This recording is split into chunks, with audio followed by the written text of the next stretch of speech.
विस्टॉक media की team आज दिल्ली से लगभग 1000 किलोमीटर की दूरी पे बैठी है। उसकी वजह ये है कि हमने ये तय किया था कि हम स्टूडियो से बाहर निकलेंगे और ये देखेंगे कि जिन चीज़ों के बारे में चर्चा होती है क्या वो ग्राउंड जीरो पे भी उसकी हकीकत वही होती है।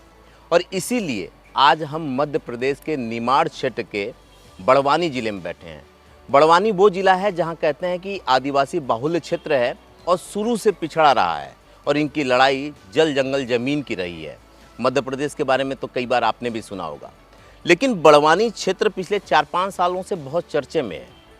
चर्चे में इसलिए है कि एक आदिवासी का लड़का यहाँ से निकलता है और संसद में अपना इकबाल बुलंद करता है, तो मीडिया की नज़र उस पर पड़ती है, मीडिया उनके पीछे भागती है और पता चलता है कि ये जो लड़का है ये किसी बड़े घर का नहीं था, ये तो एक बकरी चराने वाला बालक था जो निकला तो निकलते निकलते संसद पहुंच गया और जब संसद पहुंचा तो बड़वानी अचानक से फिर चर्चे में आ गया। ऐसा नहीं है कि बड़वानी में पहले सांसद विधायक नहीं रहे होंगे। देश आज़ाद हुआ, कई चुनाव हुए और उन चुनावों के बाद तरह तरह के लोग आए, लेकिन पिछले 1 दशक में ऐसा क्या हुआ कि यहाँ की तस्वीर और तकदीर, लोगों की तकदीर, इलाके की तस्वीर दोनों बदलने लगी। यही जानने के लिए हम बड़वानी चले आए और बड़वानी में जिस सांसद से मिले उनका नाम है डॉक्टर सुमेर सिंह सोलंकी और आजकल मीडिया इनके पीछे है क्योंकि कुछ दिन पहले मुख्यमंत्री बना रही थी और अब इनके बारे में अलग अलग बात हो रही है। लेकिन वो बात सिर्फ इसलिए हो रही है कि ये अपने इलाके में एक बड़ा चेहरा हैं और लोग कहते हैं कि जब सरकार फंड देती है तब काम होता है और डॉक्टर सुमेर सिंह सोलंकी कहते हैं कि अगर आपने इरादा कर लिया तो बिना फंड के भी काम होता है। यही जानने के लिए और जाँचने के लिए हम यहाँ पर आए हैं। सर, आपको बहुत बहुत धन्यवाद कि आपने अपने क्षेत्र में समय दिया, क्योंकि चुनाव का टाइम है, ऐसे में समय मिलना बड़ा मुश्किल होता है। तो क्या कहेंगे आप?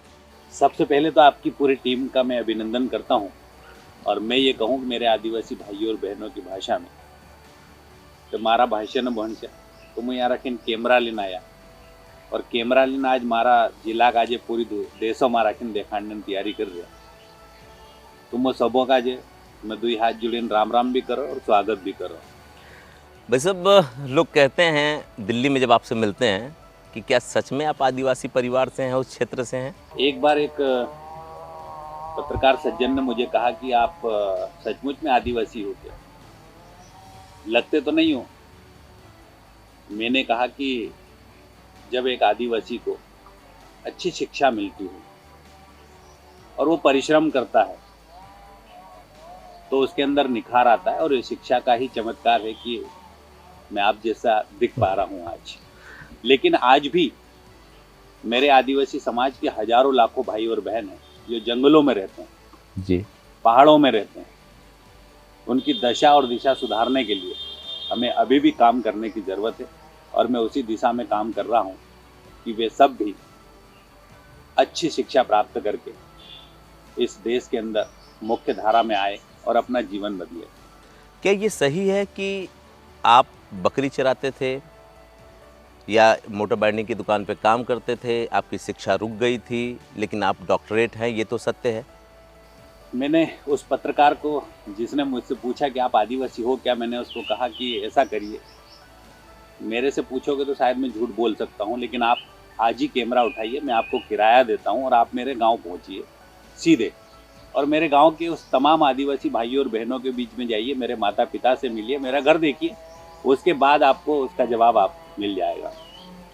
तो ये ज़रूरी था उनको बोलना। लेकिन दूसरी एक बात आपने भी पूछी कि बकरी चराने वाली, तो एक आदिवासी बालक जब जन्म लेता है तो उसके घर में गाय और बकरी और भैंस और मुर्गी ये पालने की व्यवस्था होती है और यही उस आदिवासी गरीब परिवार की संपत्ति होती है, धन होता है, यही नगद भी होता है और यही चल संपत्ति भी होती है उसके पास। जब वो बीमार हो जाता है तो एक मुर्गी को बेचकर अपना इलाज कराता था। थोड़े ज़्यादा पैसों की ज़रूरत पड़ती थी तो वो बकरी बेचता था, थोड़े और ज़्यादा पैसों की ज़रूरत पड़े तो कभी कभी गाय बैल होता था, उसको भी बेचना पड़ता था और इसी से उसकी आर्थिक और आजीविका चलाने के स्रोत भी होते थे और जंगल भी उसका पास में होता था तो वहाँ चारा वारा मिलता था। तो मेरे घर में 120 बकरी थी और मुझे पता था कि इन बकरियों को हमको चराना है, तो मैं बकरी लेकर 3 किलोमीटर रोज जाता था और कभी कभी बकरियां कोई सियार पकड़ लेता था, शेर उठा ले जाता था जंगल से। तो हमें पिताजी और दादा ये कहते थे कि बकरी गिन के बाहर करना और गिन के घर के अंदर लाना। और बकरी गिन के लाते थे तो बकरी चराना कोई अलग से हम काम करते थे, कोई बड़ा काम था ऐसा नहीं था बिल्कुल। बकरी आज हर किसान का बेटा या गांव में रहने वाला आदिवासी समाज का बेटा बकरी चराता है। मैं अगर बकरी चराने की बात आज करूं तो दुनिया को आश्चर्य होता है कि आज आप राज्यसभा के सांसद हो और बकरी चराते हो। तो मुझे इस बात की खुशी है कि मेरा जन्म उस गरीब परिवार में हुआ है जहां सिर्फ अवसर अनेक थे। लोगों को तो ये जान के भी हैरानी होगी और मुझे भी हुई कि आप राज्यसभा के सांसद हैं, लेकिन आज भी आपका घर वही पुराना है जो माताजी पिताजी का दिया हुआ था। देखिए, परिवर्तन और विकास संसार का नियम है। विकास धीरे धीरे ही होता है। मैं जब कॉलेज में प्रोफेसर बना उससे पहले एक शिक्षक था प्राइमरी स्कूल का। मेरे परिवार में पक्का मकान नहीं, आज भी नहीं बना पाए हम ज़्यादा ठीक से मकान। मेरे पीछे 6 भाई बहन, 3 भाई और 3 बहनें, 6 थे। मैं सबसे बड़ा होने के नाते खेती में भी पिताजी के साथ मुझे काम करना पड़ता था और माँ के साथ भी मुझे काम करना पड़ता था। कई बार मैंने सुबह उठ के बैलों को चारा डाला, गाय बैल भैंस को चारा डाला और खाना बनाने का काम भी किया। और उसके बाद में मजदूरों को लेकर खेतों में चले जाते थे। तो तमाम ऐसे संकट रहे। तो परिवर्तन इतनी तेजी के साथ नहीं हो सकता कि अपन ने चुटकी बजाई और झोपड़ी महल में बदल जाए, ऐसा संभव नहीं है। मैं जब शिक्षक बना तो मेरे पीछे छोटे भाई बहनों को पढ़ाने का दबाव भी रहा। पिताजी कहते थे कि इनको भी स्कूल पढ़ाओ, तेरी थोड़ी बहुत तनख्वाह मिलती है, इनके पढ़ाई में लगाओ। तो उन सबको पढ़ाने में मेरा ध्यान रहा और आज हम 7 भाई बहन हैं मेरे समेत और 7 स्नातकोत्तर की पढ़ाई पूर्ण कर चुके हैं। अच्छा। जब मेरी शादी हुई थी तो मेरी पत्नी 11वीं में पढ़ती थी और मैं खुद BA सेकेंड ईयर में था। मैंने आज पत्नी को भी पढ़ाया और मैं PhD करवा रहा हूँ अभी। तो मेरे पिताजी ने ये कहा कि कोई भी व्यक्ति पढ़ना बंद नहीं करे, पढ़े। पिताजी पढ़ नहीं पाए। अच्छा। माँ भी नहीं पढ़ पाई। अच्छा। आज खेतों में काम करते हैं वो, लेकिन पढ़ने के लिए उनकी तरफ से पूरी छूट थी। आप पढ़िए और अच्छा बनिए और अच्छा करिए। अच्छा, एक चीज़ मैं जानना चाहूँगा कि आज भी आप सांसद बन गए, यहाँ पहुँच गए, लेकिन अक्सर तस्वीरें देखता हूँ, क्या वो तस्वीरें हैं या ये हकीकत है? कभी आप मोची के साथ नज़र आते हैं, कभी इस तरह के हमारे यहाँ गड़रिया बोलते हैं जो भेड़ों को लेकर के जाते हैं, आप उनके साथ भी नज़र आते हैं, संसद में भी नज़र आते हैं। कुछ फ़ोटो आपकी बहुत ऐसी ज़मीन पे है, बहुत नीचे के लोगों के साथ है, तो वो फ़ोटो ही है या हकीकत है? देखिए, क्या होता है कि कलाकार एक समय तक ही कला दिखा सकता है, बनावटी एक समय तक ही बनावटी हो सकता है, रोज़ बनावटी नहीं हो सकता। कुछ लोग बनावटी होने का ढोंग करते हैं, लेकिन मेरे जीवन में ये मेरे जीवन का हिस्सा रहा है। मैंने उन गरीब भाई और बहनों के साथ ज़िंदगी जी है। मुझे पता है कि संत रविदास जिस समाज से जन्म लेते हैं वो जूते चप्पल बनाते हैं और लाखों भाई और बहनों के पाँव में कांटे चुभने से बचाते थे, लेकिन वो इस दुनिया के संत कहलाए। तो असली संत तो हमारा आज भी सड़क पे बैठे हुए मोची के रूप में काम कर रहा है, जूते पालिश कर रहा है। अगर मैं उनके साथ नहीं बैठूं, उनके साथ बातचीत नहीं करूं, और जो बचपन में कभी 6ठी 7वीं में पढ़ता था तो मेरे चप्पल फ्री में सिल के देते थे, क्योंकि चप्पल खरीदने की क्षमता नहीं। एक चप्पल टूट जाता था, उसको 10 बार हम रिपेयर करते थे, 10 बार हम उसको ठीक कराते थे, तब जाके अगली बार ज़्यादा ही जब टूट जाता था और पाँव में वो चलने लायक नहीं बचता था, उसमें छेद हो जाते थे, तब हमको नई चप्पल मिलती थी। और मैं ये भी बता देता हूँ कि चप्पल नाम की कोई वस्तु भी इस दुनिया में अस्तित्व में है, ये हमको बाद में पता चलता है जब मैं कक्षा 10वीं में पहुँच जाता हूँ। तब तक आप ऐसे ही नंगे पाँव? मुझे पक्का मालूम है कि मैं 6वीं 8वीं क्लास के बाद ही चप्पल पहन पाया हूँ। और चप्पल को भी हम जब कीचड़ होता था या पहाड़ होता था तो चप्पल को हम हाथ में रख लेते थे, क्योंकि वो टूट नहीं जाए। अच्छा, एक ही में फंस के टूट जाता था, पहाड़ पे भी वो टूट जाता था। तो तमाम आदिवासी भाई हमारे आज भी यही करते कि चप्पल को बचाने के लिए, पाँव को चोट लग जाएगी तो चलेगा, लेकिन चप्पल नहीं टूटना चाहिए। डॉक्टर साहब को संतुष्टि मिलती है, संतोष मिलता है काम करके, और आपका किया हुआ काम आपका जो संतोष है वो इलाके की तस्वीर और तकदीर दोनों बदल रहा है। यही जानने के लिए हम यहाँ आए हैं। तो यहाँ बैठ करके सवाल करने का कोई मतलब तो बनता नहीं। तो चलते हैं हम क्षेत्र में और देखते हैं कि कितना हकीकत है और कितना फसाना है, और फिर हमारा यहाँ आना भी मतलब एक तरह से जस्टिफाई हो जाएगा, चरितार्थ हो जाएगा, हम आपको दिखा पाएंगे। और अगर चीज़ें अच्छी रहीं तो देखते हैं और कहते हैं कि अंत भला तो सब भला। देखते हैं अंत में क्या निकलता है।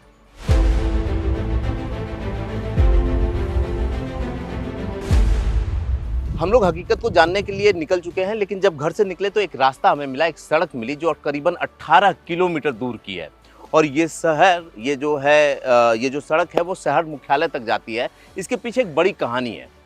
डॉक्टर सुमेर सिंह सोलंकी किसी ज़माने में आज से 30 साल पहले, यानी 3 दशक पहले, जब वो 10 से 15 साल के रहे होंगे, तो अपनी माँ के साथ इसी सड़क से अपने गांव से मुख्यालय तक जाते थे। और क्योंकि बाजार तो मुख्यालय में था, इसकी दूसरी तरफ पहाड़ है, और पहाड़ की ज़िंदगी कैसी होती है ये आप अच्छे से जानते हैं। तो पैसे की ज़रूरत पड़ने के लिए ये मैं खुलासा कर रहा हूँ कि अपने सांसद साहब अपने गांव से मुर्गियां और बकरियां बेचने जाते थे, लेकिन साथ में पैदल माँ को चलना पड़ता था। कच्ची पगडंडी होती थी, कष्ट देख के बहुत होता था। क्या माँ के उन पैरों के छालों ने इसको बदल दिया, या इसके पीछे कोई कहानी और है? देखिए, जब मैं यहाँ से पैदल निकला माँ के साथ, तो मुझे तब नहीं पता था कि यहाँ ऐसी सड़क भी कभी बनेगी। लेकिन जब मैं यहाँ से निकल रहा था तो मेरे हाथ से मुर्गी छूट गई, क्योंकि मैं फिसल गया। मुर्गी छूट गई तो 2 घंटे तक इस पहाड़ी में मुर्गी को पकड़ने की जद्दोजहद करते रहा। ये तो बहुत नीचे है, नीचे चली जाए तो बहुत खाई है, इधर बहुत सारी खाई है, इधर बहुत बड़ा पहाड़ है, और ये सतपुड़ा के जंगल है। तो मैं मुर्गी को बड़ी मुश्किल से पकड़ पाया और फिर बड़वानी लेकर गया।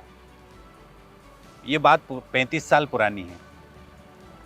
और मुर्गी बेचने जाना, 18 किलोमीटर का सफ़र पैदल। आज सांसद बनने के बाद मैंने ये सोचा कि यहाँ पर एक पक्की और अच्छी बेहतरीन सड़क होना चाहिए। मैंने इस सड़क के लिए चिट्ठी लिखी, इसका सर्वे कराया, इसका DPR तैयार किया, और आज लगभग 100 करोड़ की लागत से ये सुपर सड़क बनी है। मुझे लगता है कि ये उस समय जब मैं मुर्गी बेचने आया था बड़वानी में, और माँ को जो कष्ट हो रहा था और मुझे भी जो तकलीफ़ हुई, तो मुझे सबसे पहले सांसद बनने के बाद ध्यान यही गया कि इस पगडंडी को अब मैं हाईवे में बदल दूं, और वो सपना पूरा हुआ। मोहब्बत में बड़ी ताकत होती है। कहते हैं कि जब अपनी पत्नी से माझी ने प्यार किया तो पहाड़ के सीना को चीर करके एक रास्ता बनाया। यहाँ माँ की ममता में इस पहाड़ को चीरा गया। एक बार मैं कहूँगा कि कैमरामैन पैन करके दिखाते हैं इस पहाड़ को, आप जरा देखिए। जो खाई की सतपुड़ा के पहाड़ों की कहानियाँ तो आपने इतिहास में पढ़ी होगी, और ये जो रास्ता है इसको भी देख लीजिए। इसको भी ऐसे ही तब पगडंडी हुआ करती थी, और अब ये बड़ी सड़क है। तब एक माँ अपने बालक के साथ गुजरी थी, आज जाने कितनी माँ इस रास्ते से गुजरते हुए दुआ देती होंगी। चलिए हम लोग अब आगे चलते हैं और आपको आगे की कहानी दिखाते हैं।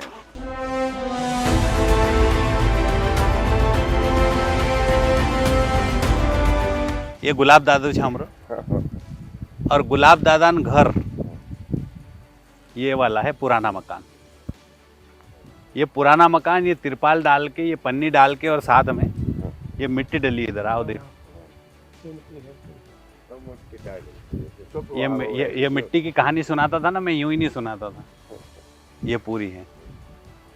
अब इसके बाद कतरा पैसा जड़े तो है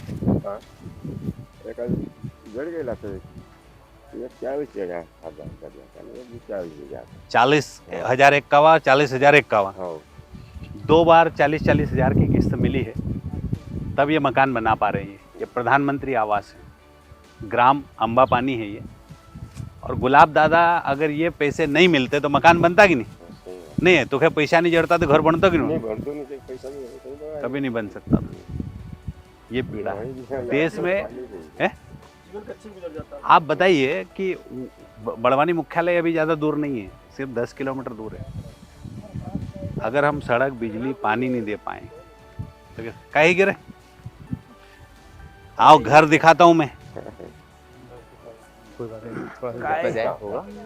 इतने बर्तन, ये चूल्हा रसोई बताना था, ये इतना सा, ठीक है, लकड़ी है, और ये छत है। इस पूरे सिनेरियो पूरा लाइफ हो गया इनका गुलाब दादा।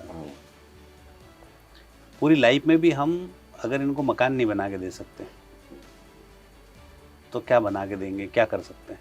मैं इसमें समस्याएं देख रहा हूँ कि अगर बारिश होती होगी तो ये छप्पर जगह जगह से टपकते ये होंगे। पूरा पूरा घर चोने बच जाए। आप इधर है ना, ईश्वर जरा इधर हो, ये देखिए यहाँ पर कोई सांप घुस रहा, बिच्छू घुस रहा, इधर चारों तरफ हरियाली है, जानवर आ गया रात में, तो क्या करोगे? कोई गेट नहीं है, ये ऐसी खटिया, यहाँ रात भर आपको सोना है, इसी के ऊपर सोना है। और आपको बिछोना बता रहा हूँ, ये इसको देखो, ये है, ये बिछोना। इसको कथरी हमारे यहाँ बोलते हैं, जो हाँ, सिल्क ये के लोग बनाते हैं। बिछोना है, ये कंबल है। ये देखिए, ये बिछोना है, इसमें डस्ट, और ये देखिए है? आप कल्पना करोगे स्वास्थ्य की, शिक्षा की, चिकित्सा की। नहीं, आप ले आए ना यहाँ पे अब नहीं, मैं आप शुरू कर रहे हैं, यहाँ तक काम शुरू किया है, अभी काम करना बहुत बाकी है। और देश के अंदर अगर मोदी जी ने सबसे पहला मिशन चलाया तो मुझे लगता है कि पूरे देश में 4 करोड़ 10 लाख ऐसे गरीब भाइयों और बहनों को, ये गुलाब दादा जैसे भाइयों को मकान दिया गया। तो ये इनकी जो दुआ है, ये दुआ तीसरी बार भाजपा की सरकार बनाएगी। खैर, ये कहते हैं कि कुछ भी अच्छा किया हुआ कभी जाया नहीं जाता, जो आप कर रहे हैं। एक चीज़ मैं लोगों को दिखाना चाहूँगा बाहर, अभी हम दोनों लोग बाहर चल रहे हैं, आइए।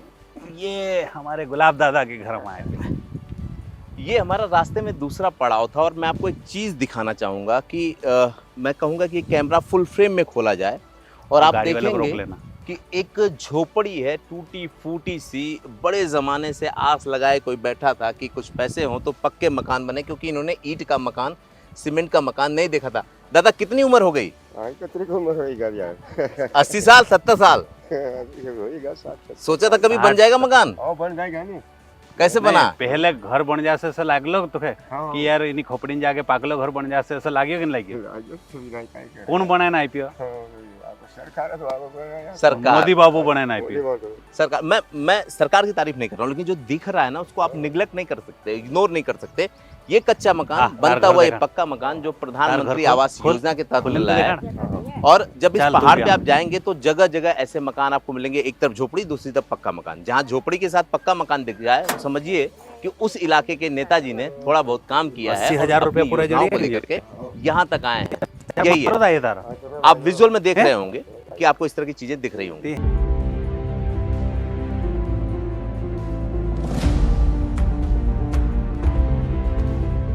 जो यहाँ के लोग हैं उनकी संपत्तियाँ क्या होती, क्योंकि खेती बाड़ी तो उस तरह से होती नहीं। पहाड़ आप देख रहे हैं, ये इलाका कुछ ऐसा ही मिलेगा, लेकिन उनकी संपत्ति क्या होती है ये भी हम जान लेते हैं एक बार संसद साहब से। यहाँ जो लोग रहते हैं उनके पास अगर हम कहें कि कमाने का जो साधन है वो क्या हो सकता है? देखिए, बड़वानी जिला कहो या आदिवासी क्षेत्रों की बात करूं, कुछ किसानों के पास ज़मीनें हैं, थोड़ी बहुत सिंचाई के साधन भी हैं, लेकिन कुछ हमारे भाई और बहन जो जंगलों में रहते हैं, जो गरीब हैं, उनको प्रधानमंत्री आवास मिल रहा है, उनको जल जीवन मिशन में पानी देने का काम किया गया, प्रधानमंत्री सड़क गांव-गांव पहुंचाने के काम किए गए। लेकिन नगद की अगर बात करूं मैं, तो कभी आदिवासी समाज घरों में मुर्गियां पालता था, बकरियां पालता था, गाय बैल भैंस पालता था, लेकिन जब उन्हें नगद राशि की ज़रूरत पड़ती है तो ये जो मुर्गियां यहाँ दिख रही है उसको उठाता है सीधे और बाज़ार में ले जाकर बेच देता है। 1000-500 आता है, उससे अपना काम निकाल लेता है। यही ज़िंदगी बरसों से चली आ रही है और ये मेरी ज़िंदगी भी ये रही है। मैं भी इससे अछूता नहीं रहा हूँ। मैंने पहले ही आपको कहा कि मैं भी मुर्गियाँ, बकरियाँ, गाय बैल भैंस सब पाल के बड़ा हुआ हूँ, लेकिन आज देश की संसद में इनकी आवाज़ उठाकर यहाँ की जो समस्याएं हैं उसका तेज़ी के साथ समाधान करने के लिए कदम बढ़ा रहा हूँ। मतलब ये एक तरह की फसल, अगर 20 मुर्गियां हैं तो 20,000 22,000 इनके पास रखे हुए हैं। मतलब हाँ, इसमें ये बकरी के बच्चे भी है हमारे पास में, ऐसा नहीं है। ये है इसमें। मैंने बोला कि ये जो बकरी का बच्चा है, एक जमाना आपका ऐसा ही रहा होगा। मैं इनके बकरी के सैकड़ों बच्चे, हाँ।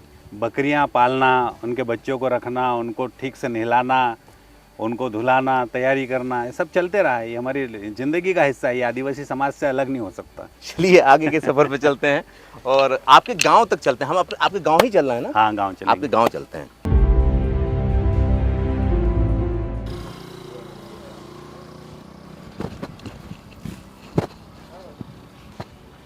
राम राम कसे काय भाभी वारला छे नहीं पाय नहीं पड़ना पाय नहीं। ये हमारे सरपंच है, अच्छा। हमारे पास में ग्राम अतरसंबा है, हाँ। ये वेदपुरी है। सरपंच जी कितना विकास हुआ यहाँ का? हाँ विकास बढ़िया है, बढ़िया। सांसद जी ने कुछ काम हम किया? हाँ किया नहीं, हाँ? किया नहीं। घर और बने लोगों के? कब से जानते हैं इनको? महोदय कहते अलग ही बात ही अलग है। बात ही अलग है। अच्छा कहाँ जाने बजे तुम? अमरनाथ। अच्छा ठीक है, पहुँचो है ना। वाह आगे निकालो, आगे आगे आप निकालो, और आगे जाओ, और आगे। कह रहे और आगे। सिखाने बज रहा है कि तुम सीख गया है इना कटे ये इसको सिखा रहे। ये वरिष्ठ है, हाँ। ये सिखा रहे इसको, नया है ये। मैं भी बोल जाऊँ, मैं भी बोसा नहीं चमके चमके। हाँ चल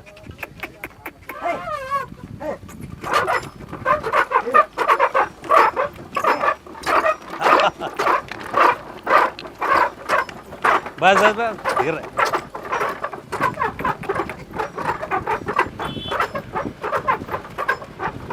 ये रास्ते का सफर तो इसलिए मजेदार है कि सांसद साहब को चाहने वाले बहुत हैं। बच्चे मिल गए, गाड़ी मिल गई, सांसद साहब खुद बच्चे बन गए और उसके साथ चल रहे हैं।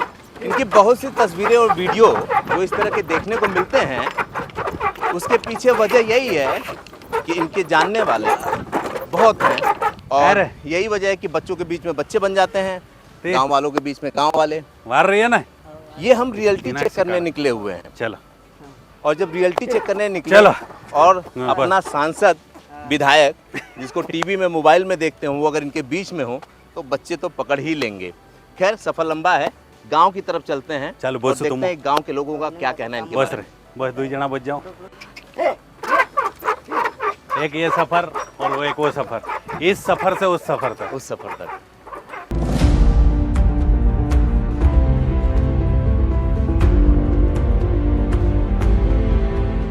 समतल जमीन पे करीबन 70-80 किलोमीटर का सफ़र करना आसान होता है, लेकिन जब पहाड़ों में आप 15 किलोमीटर भी चलते हैं तो वो 50 किलोमीटर के बराबर होता है। हम 15 किलोमीटर का सफ़र किए, तमाम चीज़ों को देखे, लेकिन जिस जगह पे बैठे हैं ये बड़ी ऐतिहासिक जगह है और कई मामलों में, इसलिए हम इस जंगल में बैठ गए। और जंगल नहीं कहेंगे, हमारे लिए ये जंगल हो सकता है, लेकिन इन आदिवासियों के लिए ये उनका घर है और यही उनकी संपत्ति है। ऐतिहासिक ज़मीन इसलिए कि क्रांतिकारी योद्धा और सबके नायक, आदिवासियों के नायक भीमा नायक जी की ये वो जगह है जहां उन्होंने अंग्रेजों से लोहा लिया था। इतिहास ने उनको दूसरे रूप में देखा, लेकिन 2006 में उनके साथ न्याय हुआ और वो तब जब सांसद जी जैसे कुछ प्रोफेसर आए। खैर वो बात हम बाद में करेंगे, लेकिन आपको बताते हैं उसके बाद जो दूसरी चीज़ों के लिए जाना जाता है वो हिंदुस्तान के तमाम शोधार्थी और तमाम विद्वान लोग इसी धरती पे इसी जगह पर आए और उन्होंने कुछ वक्त गुजारा और उसके बाद उन्होंने ये फैसला लिया कि आदिवासियों पे जो कुछ लिखा गया है वो तो बेईमानी है, क्योंकि ईमानदारी तो शामिल ही नहीं की गई और उन्होंने अपने साहित्य में भी बदलाव किया। भाई साहब क्या मैं सही हूँ जो मैं बोल रहा हूँ? बिल्कुल आप सही है। ये वो ऐतिहासिक स्थान है जहाँ पर आदिवासी क्रांतिकारी महान योद्धा भीमा नायक ने अंग्रेजों के साथ लोहा लिया था, अंग्रेजों के साथ लड़ाई लड़ी थी। इस गांव का नाम है अंबापानी और इस अंबापानी में जब राष्ट्रीय संगोष्ठी का आयोजन किया गया, जब मैं प्राध्यापक था तब देश भर के सभी राज्यों के 500 से अधिक विद्वान यहाँ पर आए और जनजाति परंपरा में भारतीय दर्शन विषय पर शोध पत्र पढ़ने का काम किया गया। उस पूरी संगोष्ठी की खूबसूरती ये थी, क्या रहने के लिए कोई 5 स्टार होटल नहीं है। उन विद्वानों को रहने की अगर व्यवस्था की तो मेरे जनजाति भाइयों और बहनों के घरों में की थी, जो कहने के लिए घर है उनके लिए, लेकिन सचमुच में उन विद्वानों के लिए बड़ी मुसीबत थी। विद्वानों ने यहाँ पर 3 रातें बिताई और शोध पत्र जब उन्होंने मंच से पढ़े तो उन्होंने कहा कि ये आदिवासी समाज के नाम पे हमने जो एयर कूल्ड ऐसी रूम में बैठकर जो शोध पत्र लिखे थे वो समाज के साथ अन्याय होगा, वो बेईमानी होगी। वो हमारा मनगढ़ंत शोध पत्र था। असली शोध पत्र 3 दिन में हमें प्राप्त हुआ है और उन्होंने सबने करीब 25 लोगों ने अपने शोध पत्र को मंच से फाड़ने के बाद कहा कि आज के बाद कभी भी कोई शोध पत्र मनगढ़ंत नहीं लिखेंगे। ये संकल्प इसी धरती से लिया था उन्होंने और ये तब लिया था जब आप प्रोफेसर थे, मैं सांसद तब नहीं थे? प्रोफेसर था, 2016 की बात है ये। अच्छा, सांसद नहीं था मैं। लेकिन आज इस सफ़र में आपको मैं साथ में लेकर यहाँ इसलिए आया क्योंकि ये वो इलाका है जहाँ सतपुड़ा के जंगल है। कभी भवानी प्रसाद मिश्र ने अपनी कविता लिखी थी, उन्होंने कहा था कि सतपुड़ा के घने जंगल, ऊँघते अनमने जंगल, इन वनों के खूब भीतर, चार मुर्गे चार तीतर। आज इसी जंगल के बीच में तपती दोपहरी में करीब 40 डिग्री सेल्सियस तापमान होगा। और मुझे लगा कि आपको दिल्ली से जब आए हो तो यहाँ की यात्रा जरूर करवाई जाए और आपका ये जो कैमरा है, ये कैमरा यहाँ के दृश्यों को दुनिया को दिखा पाए। यहाँ जो सड़क बनाई है ये कभी पगडंडी हुआ करती थी। आज ये सड़क बनाने का, सांसद बनने का बाद प्रयास किया, मेरे मन में दर्द था कि आदिवासी भाई और बहन कब तक पगडंडी पर चले जी। और आज ये सड़क बन गई है तो समाज के भाइयों और बहनों के चेहरे पर खुशी है। सड़क ही नहीं, मैं रोक रहा हूँ आपको। अभी पीछे जहाँ बैठे हुए थे आप, वो कुछ कार्ड दिखा रहे थे, कुछ योजनाओं की बात कर रहे थे, वो स्थानीय भाषा थी आपकी। कुछ तो मैं समझ पा रहा था कि वो कुछ चीज़ों के लिए आपका धन्यवाद कर रहे थे कि आपने आयुष्मान दिलवा दिया, और 2-3 चीज़ों की बात।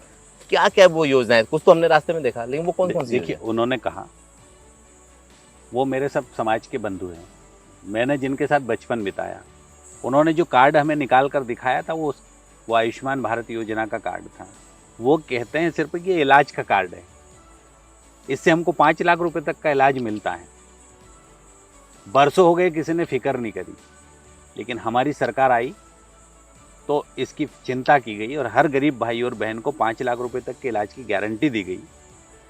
जब ये 5 लाख रुपए की गारंटी का, इलाज करने की गारंटी का कार्ड नहीं था, तब उनके खेत बिक जाते थे, तब उनकी बैलजोड़ी बिक जाती थी, तब उनके मकान बिक जाते थे, तब उनके थोड़े वो चांदी के गहने रकम होती थी वो बिक जाती थी। कभी कभी उनके युवा बेटे और बेटियों को कई जगह मजदूरी करने के लिए साल साल भर के लिए रहना पड़ता था या कहीं ब्याज से पैसे निकाल के लाना पड़ता था, तब इलाज होता था। ये जो आयुष्मान भारत योजना का कार्ड आया, इससे अब गरीब भाइयों और बहनों को हर साल 5 लाख रुपए तक के इलाज की गारंटी दी गई और इस गारंटी को पाकर हमारा आदिवासी समाज बहुत खुश है। देश के 53 करोड़ भाइयों और बहनों को इस प्रकार के कार्ड दिए गए, लेकिन मेरे अपने ज़िले के अंदर 9 लाख से अधिक आयुष्मान कार्ड बनाए गए और जिस गांव में हम बैठे अम्बा पानी में, उसमें 1000 से अधिक आयुष्मान कार्ड बनाकर दिए गए। तो हमारा जो पुजारा बाबा बोल रहा था कि ये कार्ड मुझे मिला, जेब से जो निकाल के बता रहे थे। एक और दादा हमारे दयाराम वहाँ पर थे, एक गुलाब दादा से हम मिले, उन्होंने कहा कि मैं ये मकान नहीं बना सकता था, उसके बस की बात नहीं थी।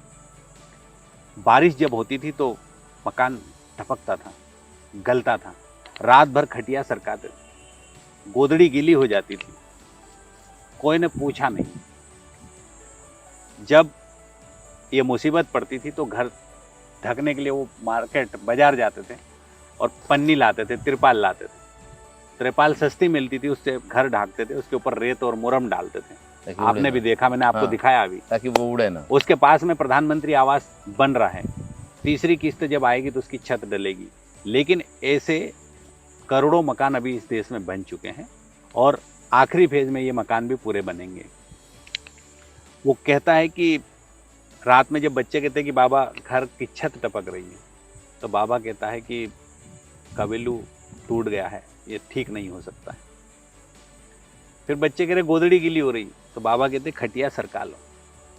पर खटिया सरकाए कहाँ, पूरा घर गलता है। तेज बारिश जब आती है, पूरी रात खटिया पे बैठ के निकाल ली जाती है, लेकिन सुबह उसको ठीक करने का काम किया जाता है। ये मुसीबत एक की नहीं, हजारों हजार आदिवासी परिवारों की थी, गरीब परिवारों की थी। प्रधानमंत्री आवास योजना आदिवासी समाज के लिए वरदान साबित हुई।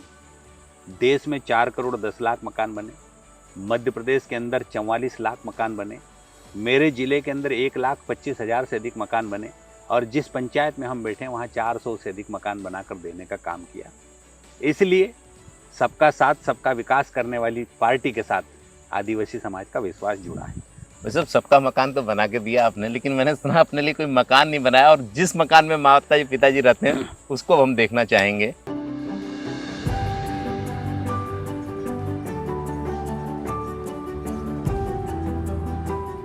एक लंबे सफ़र के बाद हमने दूरी तय की और अब हम बड़वानी से ठान गांव में आ गए हैं। ये ठान गांव भी जो है बड़वानी ज़िले में ही पड़ता है और ये वो जगह है जहाँ पे सांसद जी पैदा हुए थे और माँ बाप आज भी यहाँ रहते हैं। ये गांव की वो पुश्तैनी ज़मीन है जहाँ पर, और यही एकमात्र घर है। तो ये कहेंगे कि ये सांसद जी का नहीं बल्कि माँ बाप के द्वारा बनाया गया वो आशियाना है, वो घर है जहाँ वो रहते हैं।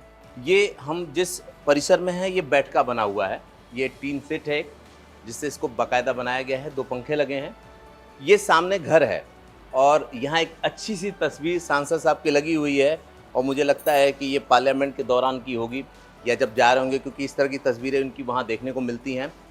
या एक गरबा करके महाराष्ट्र गरबा प्रतियोगिता जो हुआ था उस समय की तस्वीर होगी। खैर हम घर पे आते हैं, आप देखेंगे ये उनका घर है जो कि ऊपर टाइल्स लगी हुई है, जो खपड़े की टाइल्स होती थी आजकल शहरों में देखने को नहीं मिलती, लेकिन आज यहाँ मौजूद है। उधर एक कमरा है जो कच्चा है। कहने का मतलब ये कि जीवन पूरी तरह से सादगी भरा हुआ है। सांसद साहब जब अपने घर पे आवास पे होते हैं तो कोई ऐसा आडंबर नहीं है, क्योंकि वो जिस एरिए से आते हैं उससे अपना बहुत जुड़ाव महसूस करते हैं। और अब हम यहाँ हैं तो हमारे साथ वो पूरा परिवार है, यहाँ आए हैं और आते रहते हैं तो माँ बाप को खुशी तो होती है। फिलहाल माता जी हैं, बात करते हैं। माता जी, कब पता चला कि बेटा दिल्ली पहुंच गया है, और वो भी दिल्ली के उस जगह पे जहाँ पे बहुत कम लोग पहुंचते हैं, सबसे बड़ी जगह मानी जाती है? कोई बताया हूँ तो कहीं पूरे पारी का पढ़ाई करा उन्होंने, गया उठे थोड़ा बढ़ता गया। हाँ। फिर ये सब होने बाद गया। अच्छा। फिर प्रोफेसर बना। हाँ। फिर सांसद बना।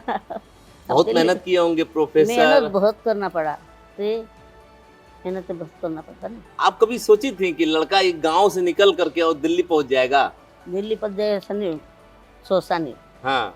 जिते भगवान माई बापन दया दुआ से गया। हम ये सुने कि बहुत मेहनत से बड़ा किया आप लोगों ने, क्योंकि यहाँ बड़ा भाव था। मेहनत करना पड़ेगा, बेस मेहनत करना पड़ती, खर्चा अपन का उठाना पड़ती, पूजा पाठ नहीं करे। अच्छा, पूजा पाठ करते हैं इनके लिए? हाँ, पूजा पाठ करने के लिए नहीं, सब काम करना माँ, खेती गृहस्थी सब काम करना पड़े, कष्ट उठाना पड़ता है। फिर छोटा बच्चा का मोटा करना पड़े, दूध पियाना, धोना, फिर उठ सब खवाना, फिर बड़ा करना। अपन का क्या मान रोना आ जाए, फिर फारिश मोटा करना। उसे स्कूल, टंकी, रोड सब कुछ बनवाया है? सब बनने आते हो। बनाता जाइए, दिल्ली तक पहुंच गया। दिल्ली तक पहुंच गया। साथ में पिताजी भी हैं, हम उनसे भी बात कर लेते हैं। आपसे तो बात लगातार हो ही रही है, रास्ते तक बात हुई है। जब छोटे थे आप तो इस पूरे इलाके की स्थिति कैसी थी? बहुत बेकार थी जी। पहले इतने पढ़े लिखे भी नहीं थे, कोई नहीं पढ़ाते थे बच्चों को। हाँ फिर हमने काम भी इनको खेती में करवाया जी। बकरी चराने भी भेजे, गाय भैंस चराने भी भेजे, सब काम करवाया इनको। जब बकरी और गाय चरवाते थे तो सोचा था कि बेटा क्या बनेगा, क्या बनाएंगे? नहीं सोचा नहीं था हमने। अच्छा। नहीं सोचा था ऐसा, लेकिन धीरे धीरे फिर जैसे बड़े होते गए, पढ़ते गए, हाँ। फिर उनका दिमाग में भी आ गया कोई सोचना। हाँ। तो ये कि हम पढ़ लेते तो कहीं नौकरी छोटी मोटी हाथ लग जाएगी। हम सुने कि आप प्रधानमंत्री से भी मिले हैं। हाँ मिले थे। मिले। क्या बात हुआ, क्या बोले उनसे आप? नहीं, उन्होंने ये बोला कि क्या सब बता ठीक है कि ऐसा बोला। हाँ। फिर खेत में क्या कैसी खेती बाड़ी चल रही है? तो हाँ। बढ़िया चल रही बोला मैंने। तो आप तो अपने टाइम में बहुत प्रधानमंत्री देखे होंगे, इंदिरा गांधी जी को भी देखे होंगे, देखे। दूसरे लोगों को भी देखे होंगे, हाँ, अटल जी को भी देखे होंगे, पंडित जवाहरलाल नेहरू को भी देखे, उनको भी देखे। हाँ। लेकिन कभी मन में ख्याल आया था कि किसी प्रधानमंत्री से मिलेंगे, वहाँ कैसा नहीं, होता है? नहीं, ये सोचा नहीं था मैंने। और जब लड़के ने पूरा किया तो कैसा महसूस हुआ था? अब अच्छा लगा हमको। बता पाना तो मुश्किल है। कभी नहीं गए हाँ। मिलने का, यहाँ हम बड़वानी नहीं देखे थे पहले। अच्छा। हाँ। क्यों, रास्ता कठिन था इसलिए नहीं देखे थे कि? नहीं, पहले जाने की उतनी ये नहीं थी कि आप बड़वानी चले घूमने चले, ऐसी नहीं थी पहले। और अब क्या, अब तो घूमने भी चले जाते। अच्छा, ये रास्ता कब बना है? ये तो अभी बना। हाँ। ज्यादा टाइम नहीं है इसको। हाँ। ये आंख में पानी खुशी के? हाँ, खुशी के। खुशी के ना? हाँ, हाँ। मतलब ये इमोशन है, आप जरा देखिए कि किस तरह से, मतलब हमारे यहाँ कहते हैं पगड़ी का ऊंचा होना। अब गांवपुर क्या कहता है जब आपसे मिलता होगा, आप जाते होंगे या यहाँ आते हैं दरवाजे आते पे? तो बैठते लोग, हाँ कई काम लेके आते तो बोलना यार तुम्हारे लड़कों को ऐसे बोलते लोग। हाँ। मैंने कहा मिलना यार तुम, मैं भी बोल दूंगा, ऐसे बोलना पड़ता। नहीं, अच्छी बात है हाँ। कि अब तो चीजें बदल गई। आपने जो जो काम किया है, स्कूल बनवाए हैं, सड़क बनवाई, आप कभी घूमने गए, देखने गए? नहीं गए, नहीं गए। नहीं गए। लेकिन हमने सुना है कि आप भले ही शिक्षा नहीं, लेकिन सभी लोगों, पूरे बच्चों को पढ़ाया आपने। हाँ, पूरे को पढ़वा दी। क्या सोचा उस समय आपने, क्योंकि उस समय तो शिक्षा सबके बस की बात नहीं थी। नहीं थी। बाकी कहीं नहीं, हमने ये सोचा था हाँ, कि भविष्य में आगे चल के जमीन भी कम होने वाली है हाँ, और बच्चे कहीं पढ़ लिख जाए, हाँ, कोई छोटी मोटी नौकरी लग जाए हाँ, तो अपने अपने पाँव पे खड़े हो जाएंगे। जी ऐसे करके हमने पढ़वाया इनको, जी। और काम भी खेती में भी काम करवाया इनको, बंद ही नहीं रखा हमने। स्कूल हो जाती हाँ, तो तुम भेज देते, स्कूल की छुट्टी हो जाती खेत में भिड़ा देते काम।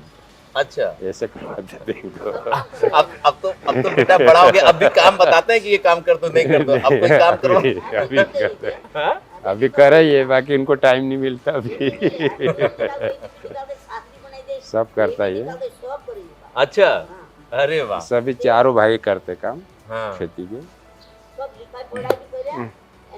मैं गांव का रहने वाला हूं और मैं इस आंसू को, इस जज्बात को बहुत अच्छे तरह से महसूस कर सकता हूं। वो इसलिए महसूस कर सकता हूं ना कि जब आदमी अपनी औलाद को पैदा करता है और औलाद बड़ी होती है तो अपनी पूरी ज़िंदगी की पूंजी इसी पे लगा देता है, और अगर उसका जो रिजल्ट है अगर इस तरह से आए तो आंसू निकलना तो जायज़ है। कौन कौन सा काम जानते हैं घर का? हमने सुना है कि जो काम बेटियां कर लेती है वो भी कर लेते हैं, ये कर लेते, क्या क्या? सब्जी भी बना लेता, कढ़ी भी बना लेता, पानी भी भरते, फिर जब झाड़ू भी लगा दे, सब औरत जैसा काम करा मेरे साथ। साथ बना देना भैया, साथ बना दे, दूध काट ले भैया, दूध भी काटा, घी निकाल ले भैया, घी भी निकाला, सब रोटी भी बनाया, सब खाना अपनों का नहीं आवड़े ऐसा खाना बनाएंगे, सब बताई तो काम खोजे। हाँ हाँ, छोटो काम भी करे। अच्छा, जब प्रधानमंत्री जी से आप भी मिली, जब आप तीनों लोग मिले उनसे, जब वहाँ आई तो लगा कि लड़का बड़ा हो गया, आप काम बताएंगे तो करेगा कि नहीं, तो अब भी करते हैं? आप भी करे क्या? आप भी कर दे काम तभी। आप कहती हैं कि अपने मन से? अपने मन से भी कर दे, नहीं कोई देती भी कर दे, जैसे काम कर लो भी कर दे। हाँ, हाँ, सब काम इना का तो पूरा आवड़े, और जैसा भी आवे, आदमी जैसा भी आवे, खेतों में भी पूरा काम करे। एक बार तो वहाँ परीक्षा देने जाने पार्टी में, अच्छा, फिर मैं कोई के भैया जुआर काट देता हूँ, हाँ, एक हाथ भी हमारी पाड़ देते हैं, उनका अच्छा लगेगा। कहीं करियो पेंट ऊँचा कर ले दो, हाँ। घरा तो लाव कर मांग ले दो, फिर जुआर काटने एक हाथ पाड़ दे दो, यानी फिर बोली गाड़ी आएगी, जा में पेपर देने से कोई रात्रि पार्टी। अब जरा आप सोचिए कि माता जी ये बता रही हैं, बहुत लोगों को नहीं समझ में आ रहा होगा कि एक बार इनको परीक्षा देने जाना था कहीं, ये तैयार थे, सूटेड बूटेड, अपना पैजामा कुर्ता पहने हुए, इन्होंने कहा कि जरा द्वार को काट दो, मतलब द्वार सही कर दो, तो इन्होंने कहा कोई बात नहीं, इन्होंने पजामा दोनों ऊपर किया और उसको कर दिया, फिर बोले गाड़ी आ गई, अब हम जा रहे हैं। तो कई तस्वीरें आप लोग देखते होंगे दरा तो नाक दे दो खेत में, आने गई हाँ। गाड़ी आ गई, जहर मार के नहीं गई थी कभी, जा कभी ऐसे। अगर कुर्ते पजामा में आप कभी झाड़ू लगाते हुए देखें तो ये मत समझिएगा कि ये खिंचवाने के लिए किया गया है फोटो। मतलब कई बार ये ऊपर करके हमारे यहाँ इसको बोलते हैं खुटिया लेना, इसको खुटिया की इन्होंने किया और गाड़ी आई तो बैठ के चल भी दिया। गोबर भी निकालते हैं वो, गोबर भी निकाल दे, तड़ा भी लगा दो, पूरा काम करिए खेती बाड़ी। अच्छा, ये बताइए हमको, अभी पिताजी कह रहे थे कि पहले बड़वानी नहीं जाते थे, बड़वानी जातला नहीं था, काम करना तो बड़वानी जाने नहीं। तो हवाई जहाज की भी यात्रा किया आपने? यात्रा कर जाते पूरे बारे लिख जाते हैं, जाते। अभी ये दिल्ली पहुंच गए तो हमको भी हवाई यात्रा करना पड़ा। चालू आईटी बाबा चालू कर, नहीं तो दिल्ली कहाँ देखा हमने, तो इंदौर नहीं देखा, बड़वानी नहीं गए, कहीं नहीं गए हम। अब तो बहुत कुछ देख लिया। अब क्या क्या देखा? अभी क्या हमने गया ले लद्दाख, वहाँ से जम्मू कश्मीर, बाबा का भी कोई वहाँ दिल्ली आए, दिल्ली से फिर सांसद भवन देखने गए, सबसे मिले, हाँ, प्रधानमंत्री से मिले, मोदी बाबा का भी बोले ही में। अच्छा, तो बाबा हम तुमका मोबाइल में देखतला, तुमका फोटो में देखतला, टीवी में देखतला, आप जानो तुम्हारे मुँह में हमने आई गया कैसा कहे हाँ, ऐसे बोले हम। क्या बोले वो, क्या बोले सुन के? ऐसा कहे वो कहीं नहीं बोला। अच्छा वो ऐसा किए? हाँ ऐसा बाप रे अच्छा अच्छा अच्छा कहे कहीं नहीं होता कोई पाप नहीं देता। अच्छा ये बताइए, आप हवाई जहाज में बैठ गई, जम्मू कश्मीर लेह लद्दाख दुनिया आपने घूम लिया, लेकिन सुने कि अभी ट्रेन में नहीं बैठी हैं? तेरा में भी बैठाई नहीं बैठी हैं? बैठाई बैठ लिया था। बैठ लिया। अच्छा, हम्म, कैसा लगा था जब पहली बार यहाँ से बाहर निकले थे आप लोग? अच्छा लगा। जहाज में कहीं डर नहीं लगा? नहीं डर लगी पहले शुरू में ऐसे चढ़े कड़ कड़ कड़ करके फिर डर लगने लगे। फिर 10 साल में बच गए तो अच्छा लगा। हाँ। फिर नीचे गाँव में देखा करी बाप रे ऐसे करे कर हाँ, फिर 1 घंटा फूक गए घुमा से। पहली बार बैठे हुआ था माँ हाँ, अपन का कौन बैठान ले ली सही बात है। ते जो पूरे पारी निकल गया हाँ, तेरे से अपन ले जाएंगे साथ में। हाँ। उधर लाते कुछ नहीं लातो हाँ, मोदी बाबा कौन मिलने गए को मिल जाए कोई भी हाँ, मैं कैसे कोई नहीं मिल पूरा पाएगा। पारी वजी सी जाते गया हम हाँ। असो। माँ की ममता होती है। मेरे आखिरी कुछ सवाल बचे हैं जो मैं अब संसद साहब से करूंगा, सांसद साहब से करूंगा। वो इसलिए करूंगा कि मैं ये देखना चाहता था कि वो क्या स्थिति है, कैसी है, क्या कुछ काम हुए कि नहीं हुए। लेकिन यहाँ देखने के बाद लगा कि जो दिल्ली में मैंने नाम सुना था वो कम सुना था, बल्कि और होना चाहिए।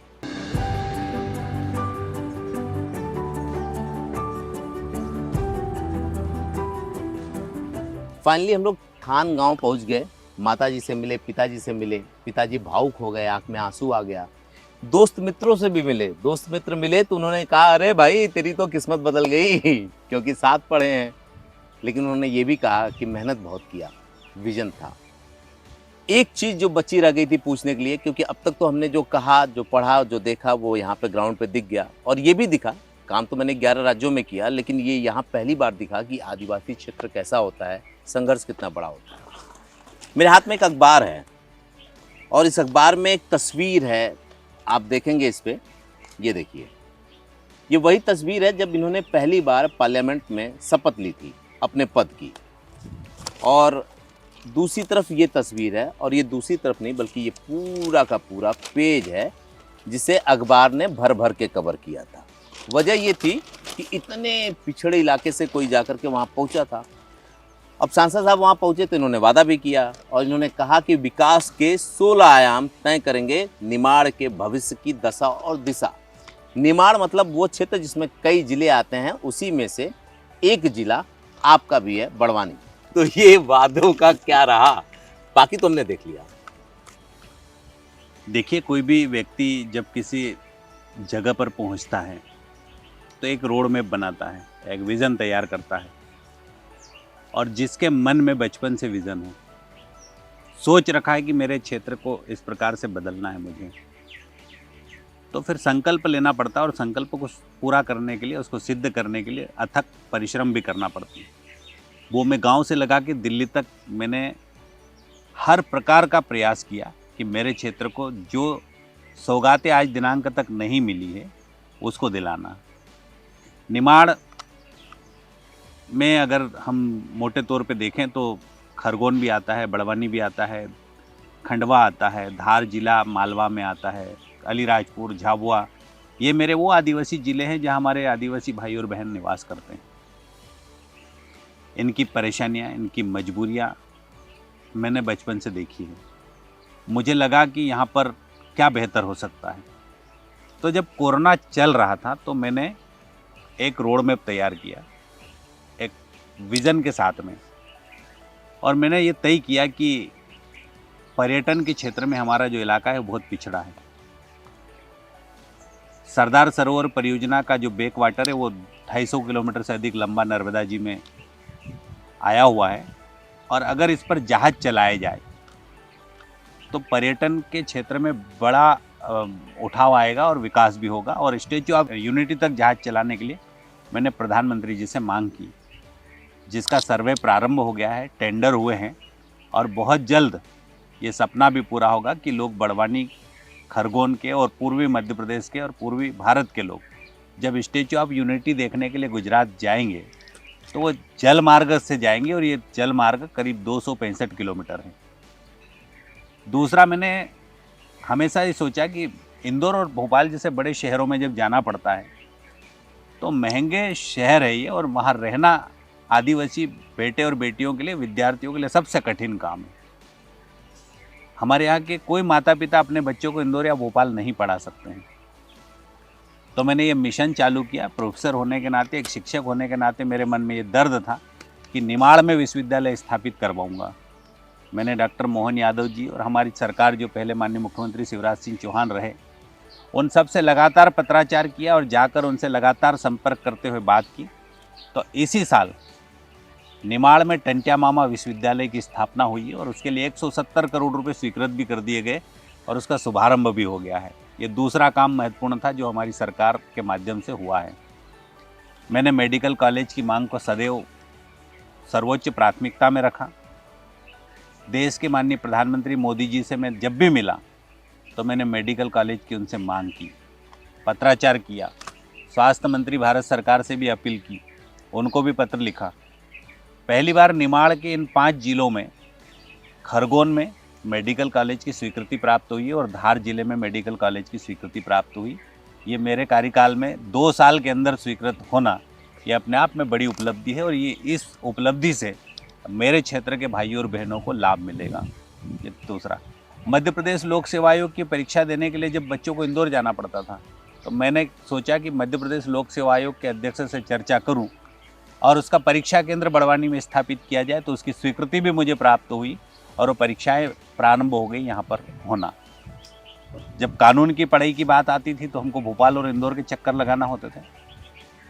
मैंने दिल्ली स्तर पर बार काउंसिल ऑफ इंडिया के चेयरमैन से संपर्क किया और उनके सामने धरने पर बैठा। मैंने कहा मेरे आदिवासी इलाके के बच्चों को न्यायाधीश भी बनना है और वकील भी बनना है, जज भी बनना है। मैं नीम के पेड़ के नीचे विधि महाविद्यालय चाहता हूँ, कैसे स्वीकृत करोगे?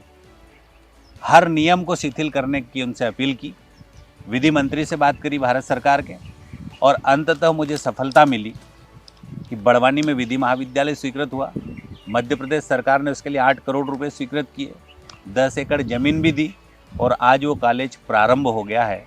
इसी प्रकार से खरगोन में भी विधि महाविद्यालय प्रारंभ किया गया, धार में भी विधि महाविद्यालय प्रारंभ किया गया और झाबुआ में भी विधि महाविद्यालय प्रारंभ किया गया। ये 2 साल के अंदर इसके लिए भी निरंतर प्रयास किए गए तो ये काम हुआ शिक्षा के क्षेत्र में।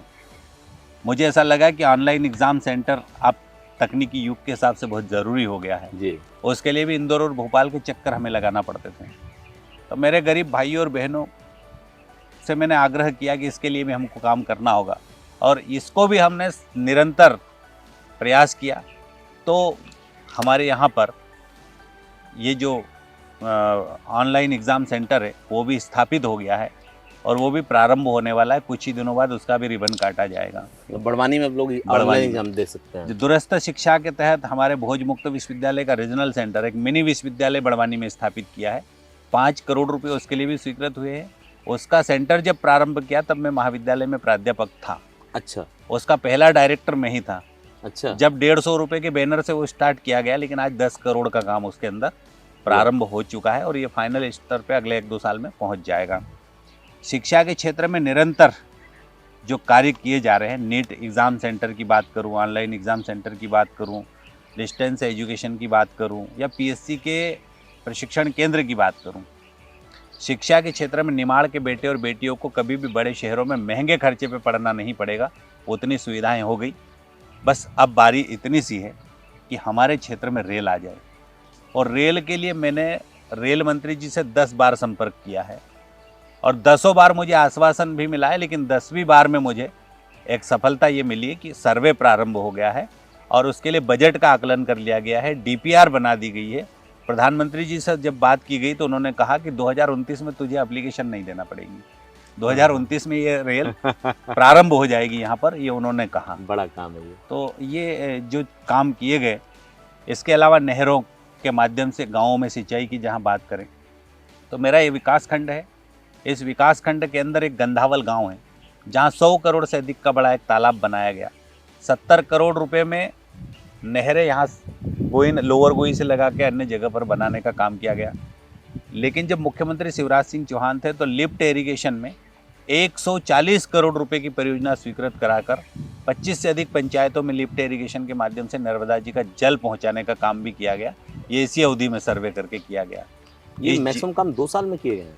3 साल के अंदर 3 हुए साल हैं। के अंदर। 3 साल के अंदर ये काम हुए हैं और ये काम जो 3 साल के अंदर हुए वो ऐतिहासिक काम है। और आपको सिर्फ अभी 4 साल हुए हैं। मेरे वैसे 4 ही साल हुए, लेकिन 4 साल में अगर कामों को निरंतर तरीके से अपडेट करने का काम किया जाए तो अच्छे से बड़े काम को भी और बड़ी से बड़ी मंजिल को भी प्राप्त किया जा सकता है। हमने जितने दावे सुने थे उस पे तो अब तक सांसद साहब बिल्कुल खरे उतरे हैं, और ये इसलिए नहीं कि मैंने हवा में बातें की हैं, सफ़र किया, जगहों पे गए, लोगों से मिला, सत्य क्या है वो मैंने आपको दिखाया है। अब आपको ये पता चला होगा कि आदिवासी समाज डॉक्टर सुमेर सिंह सोलंकी को हीरो क्यों मानता है, या अब आपको ये पता चला होगा कि इतना तेज़ी से इतना ऊपर कैसे पहुंच गए। बिल्कुल सही कहा जाता है कि अगर अपने इलाके की तस्वीर बदलनी है तो अपने बीच से ही कोई उठना चाहिए जो इन दुख दर्द को जानता हो, वही कर सकता है। और वही हुआ बड़वानी के साथ। महज 3-4 सालों में ही बहुत कुछ बदल गया। जो मैंने आज देखा है तो ये कहा जा सकता है कि अगर आप 10 साल बाद आएंगे तो शायद बड़वानी को पहचान ना पाएँ, या हो सकता है बड़वानी से कोई ऐसी चीज़ निकल के चली जाए जो नेशनल लेवल पे पहचान बन जाए और उसके लिए बड़वानी को जाना जाने लगे। मिलते हैं अपने नए प्रोग्राम में किसी नए व्यक्ति के साथ और देखते हैं क्या है हकीकत, क्या है फसाना।